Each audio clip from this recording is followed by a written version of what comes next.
National Weather Service in Green Bay has issued a severe thunderstorm warning for southeastern Marinette County, Oconto County, until 4:45 p.m.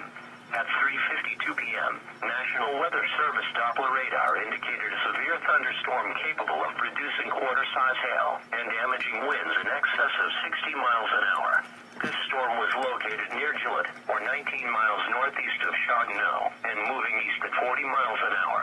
Locations impacted include Marinette, Pound, Oconto, Spruce, Klondike, Lena, Coleman, and Beaver. Another severe thunderstorm was moving across southern Marinette County. Severe thunderstorms produce damaging winds, large hail, and deadly lightning. For your protection, move to an interior room on the lowest floor of your home or business. This storm has exhibited some weak rotation. Tornadoes can develop quickly from severe thunderstorms.